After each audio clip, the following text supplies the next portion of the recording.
มาไหว้พระสวดมนต์ร้อมกันไปอะระหังสัมมาสัมพุทโธภควาพุทธังภควันตังอะภิวาเทมิกราบพระพุทธสวากขาโตภควตาธัมโมธัมมังนัมมัสสามิกราบพระธรรมสุปฏิปันโนภควโตสาวกสังโฆสังฆังนัมมามิกราบพระสงฆ์นะโมตัสสะภะคะวะโตอะระหะโตสัมมาสัมพุทธัสสะนะโมตัสสะภะคะวะโตอะระหะโตสัมมาสัมพุทธัสสะนะโมตัสสะภะคะวะโตอะระหะโตสัมมาสัมพุทธัสสะพุทธังสรณังคัจฉามิธัมมังสรณังคัจฉามิสังฆังสรณังคัจฉามิตุติยัมปิพุทธังสรณังคัจฉามิตุติยัมปิธัมมังสรณังคัจฉามิตุติยัมปิสังฆังสรณังคัจฉามิตติยัมปิพุทธังสรณังคัจฉามิตติยัมปิธัมมังสรณังคัจฉามิตติยัมปิสังฆังสรณังคัจฉามิอิติปิโสภะคะวะอะระหังสัมมาสัมพุทโธวิชชาจรณะสัมปันโนสุขโตโลกวิโทอนุตตรปริสธรรมสารถิสัทธาเทวมนุสสานังพุทโธภควาติยันทุนนิมิตตังอภมังคลัญจาโยจามนาโปสกุณาสัสโธปาปะกะโหตุสุปินังอาคันตังพุทธานุภาเวนะวินาศเบนตุสวากขาโตภควตาธัมโมสันติติโกอากาลิโกเอหิปัสสิโกโอปัญญิโกปัจจตังเบติตโพวินยูอิติยันตุนิมิตตังอวมังคลัญจาโย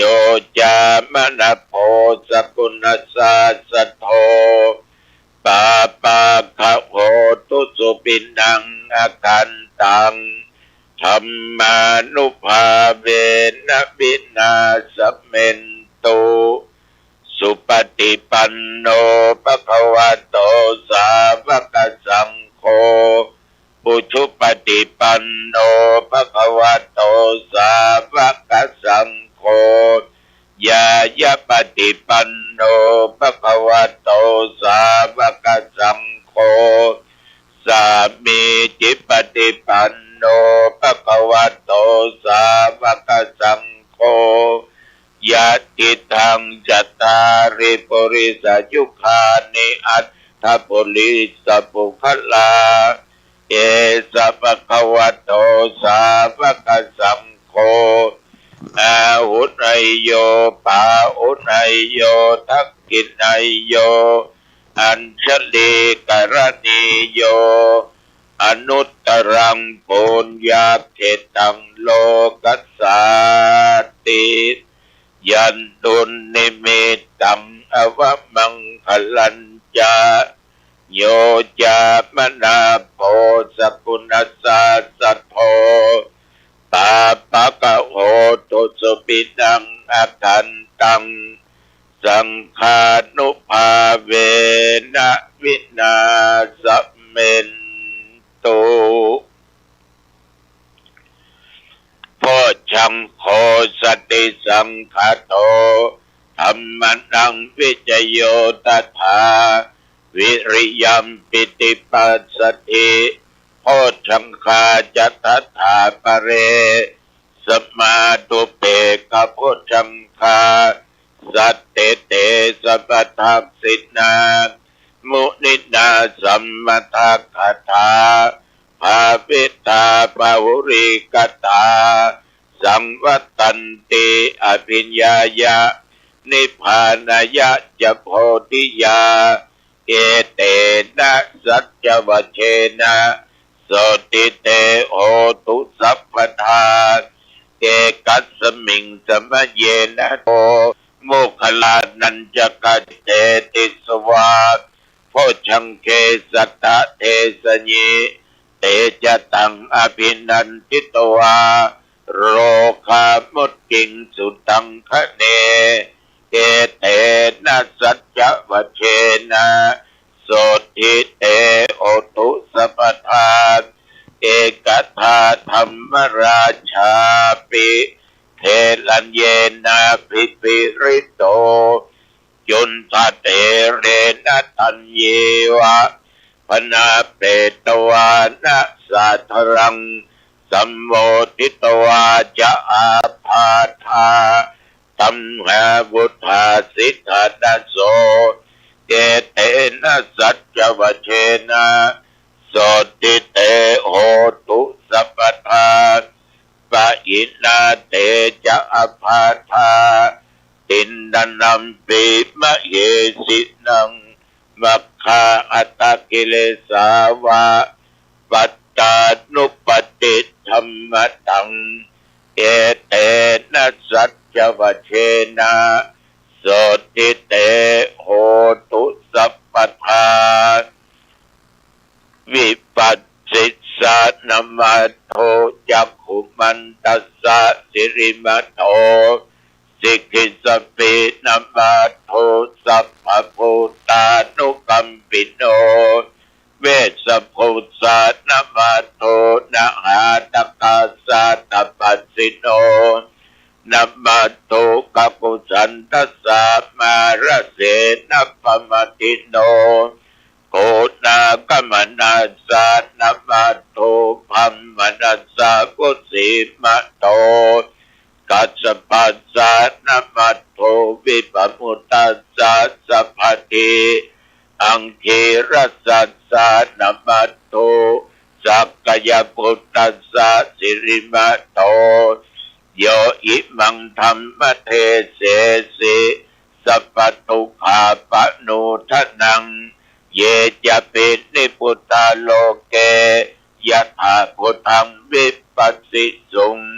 เตชะนาอภิสุนามะหันตาวิตัสสารธาหิตังเทวมนุสสนังยังนามัสสันติโคตมังวิชาจรณะสัมปันนังมะหันตังวิตัสสารทังวิชาจรณะสัมปันนังพุทธังวันทามะโคตัมมันติภวตุสัพพมังคลังรักขันตุสัพพเทวตาสัพพพุทธานุภาเวนะสัทธาโสติภวันตุเตภวตุสัพพมังคลังรักขันตุสัพพเทวตาสัพพธรรมานุภาเวนะสัทธาโสติภวันตุเตภวตุสัพพมังคลังรักขันตุสัพพเทวตาสัพพสังฆานุภาเวนะสัทธาโสติภวันตุเต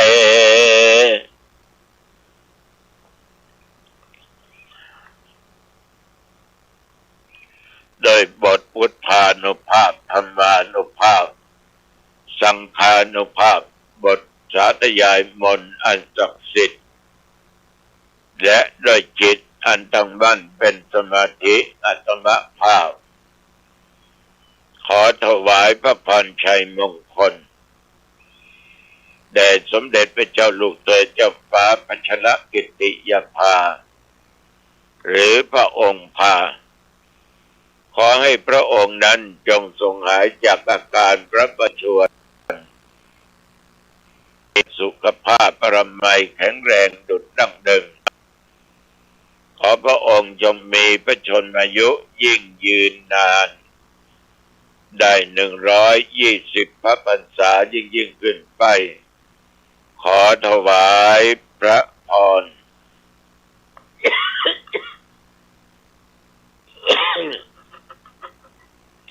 กรมอุตุประกาศว่าระวังเนอตุเจ้าหนุ่งตองเป็นหวัดเป็นไอนะก็ได้2 วันมาเนี่ยเนาะอากาศเย็นหยาดยมอากาศเย็นกลางวันนี้ตะวันนี่34 องศาแต่ว่าปัจจุบันเนี่ยเวลาประเดี๋ยวนี้16 องศาอันนี้ขนาดนั่งอยู่ในห้องนะเย็นขนาดนี้ข้างนอกเย็นกว่านี้แต่ว่านี่ตั้งแต่เจ้าจนถึงปัจจุบันประเดี๋ยวนี้24 ชั่วโมงเนี่ยเมื่อตะวันวานนี่ญาติโยมฉันเข้าเจ้าเข้างายเรียบร้อย9 โมงก็ไปเจริญพุทธมนต์สืบโอฬารยถาท่านพระครูรัตนธรรมวินิจท่านได้กระทำบุญอายุวัฒนมงคลท่านมีอายุได้72 ปีพรรษาท่านก็41เข้ามาแล้วตำแหน่งด้านก็เป็นเจ้าวาดวัดกำแพงงามและเป็นรองเจ้าคณะอำเภอหางดงรองอาตมภาพแต่ว่าปั่นก็นิมนต์พระสงฆ์อยู่ประมาณ30 กว่ารูปไปเจริญพุทธมนต์ธรรมจักรกับปวัตนสูตรญาติโยมทั้งหลายบทสวดบางสวดนั้นก็มีโยมปัญดราม่ากันสวดอันนั้นบดีสวดอันนี้บดีตายตกมโนหก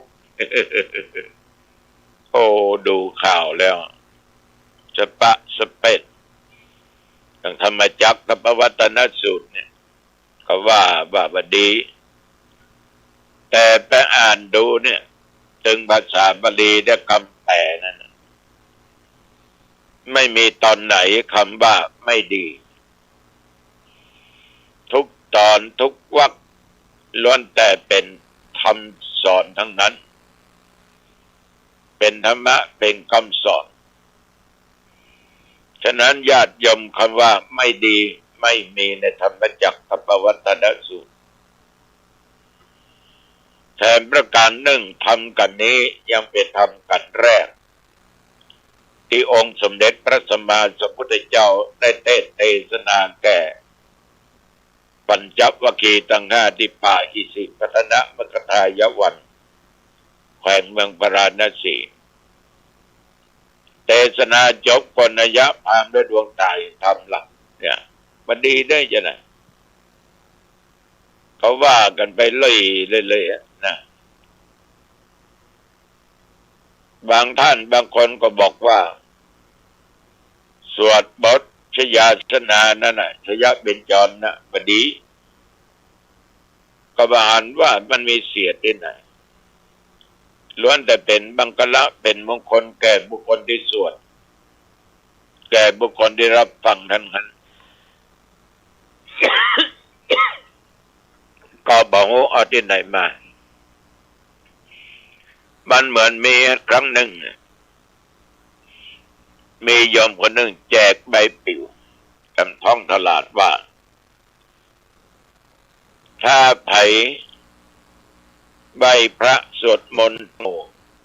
อย่างผู้เจ้าทั้งหลายสวดก็ดีเทศก็ดีตั้งนะโมมุนิตายตกมโนหกหมดเขาก็ล่นออกมาเปี้ยอาตมาภาพก็อ่านดู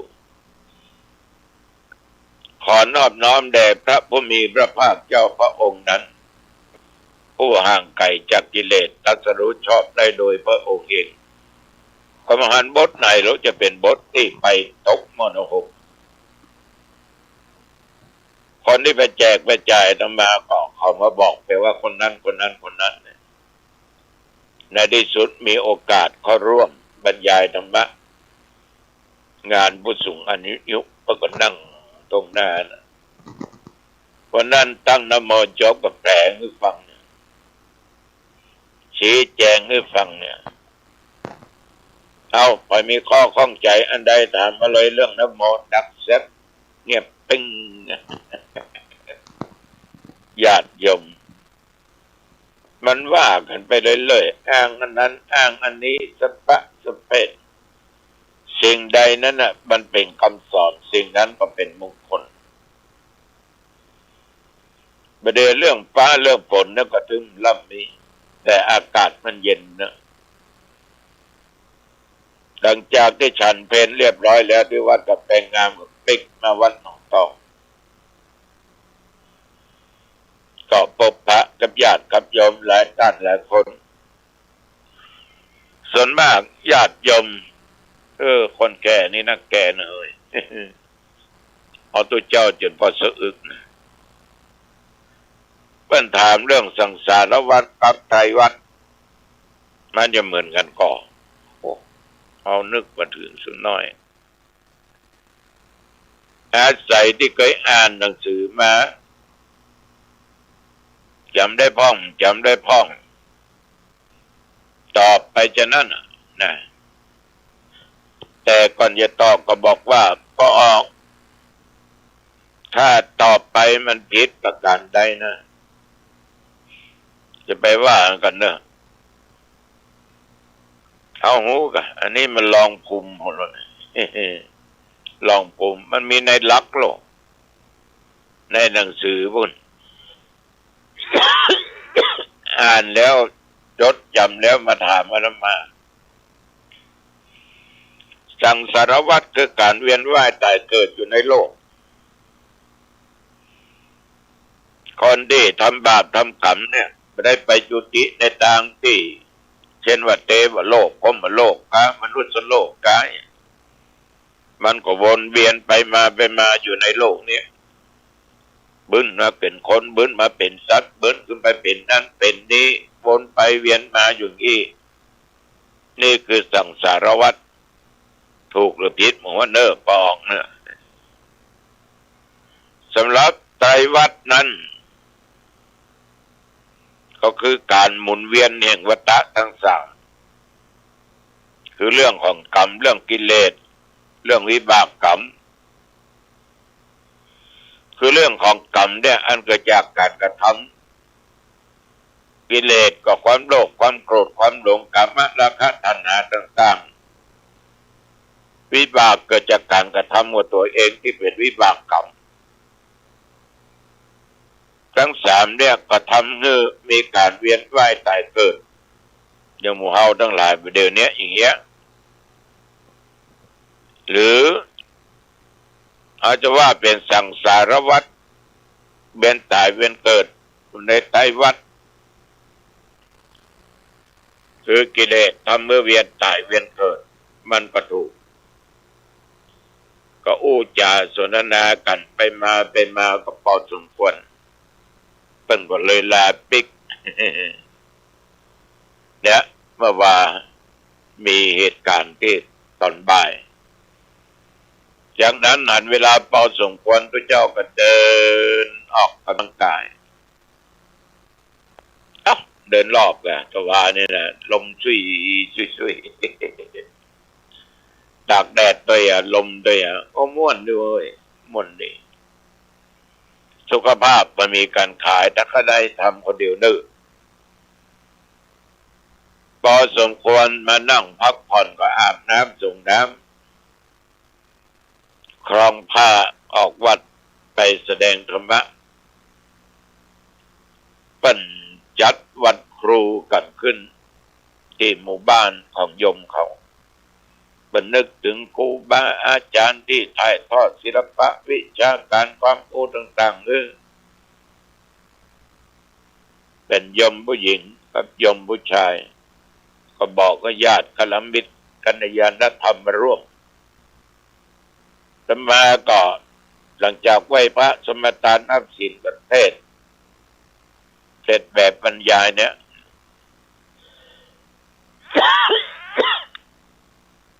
หลายเรื่องหลายราวเรื่องของพระพุทธพระธรรมพระสงฆ์เรื่องคุณพ่อคุณแม่ครูบาอาจารย์ประการสำคัญก็เน้นถึงเรื่องของครูบาอาจารย์ผู้ที่ความรู้แก่เขาได้สั่งได้สอนอบรมออกมาบอกเขาควรจะทำอย่างใดในฐานะเป็นศิษย์เป็นลูกศิษย์ลูกหาก็ได้จาญาติโยมฟังใช้เวลาหมดละเกือบชั่วโมงไปพวกก็ฟังกันยิ้มเป็นตัวใครหัวเป็นตัวฟังเป็นตัวเนาะญาติโยม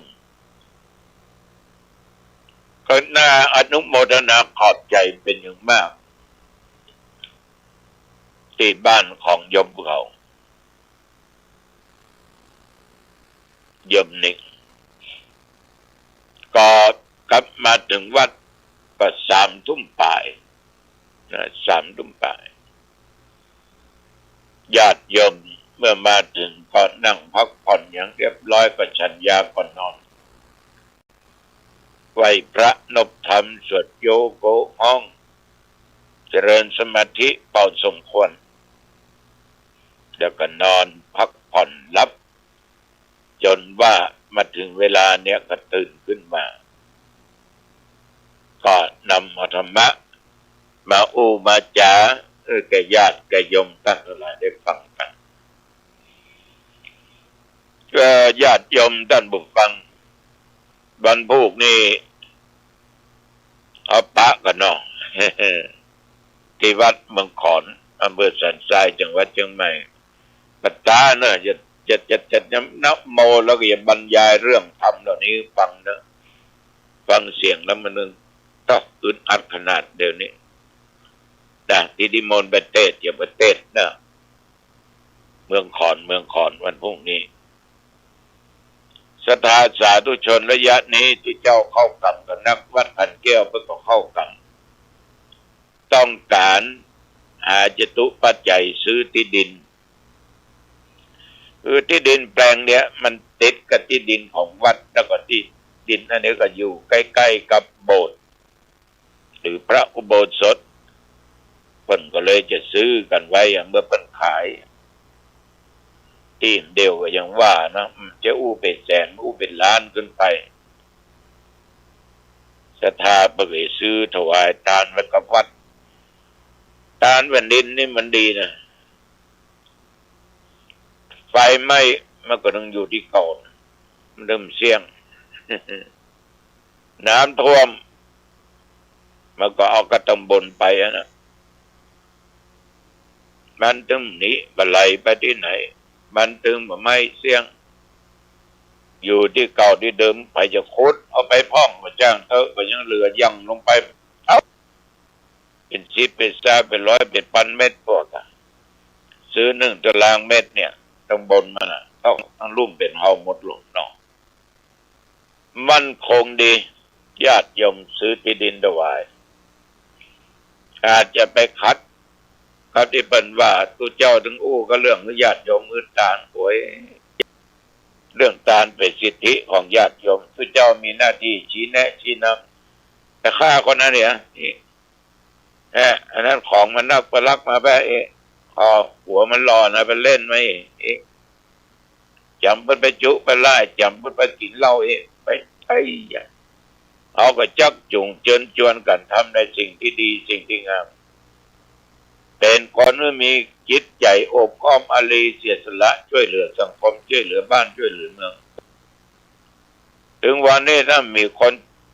ใจบุญใจกุศล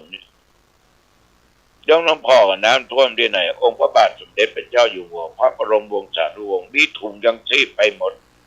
บางครั้งในหลวงพระราชินีเสด็จไปโดยพระองค์เองก็ไปส่งเคราะห์ก็ไปบริจาคก็ไปฮื้อตานั่นแหละเลี้ยวแต่ บุคคลจะนำไปปฏิบัติอย่างไรยักจุ่มกันคือการรักษาศีลฟังเทศเจริญเมตตาภาวนามันจะต้องเข้าใจกันเพราะว่าทานนั่นคืออะไรแล้วอย่าเอาไปทำให้อย่างนี้ต้องเข้าใจอันนี้ตัวเจ้าก็ฝากไปกับญาติกับโยมทุกคนเวลาไปอย่างนั้นประทานกันมาล้ำไปแล้วนี่นะ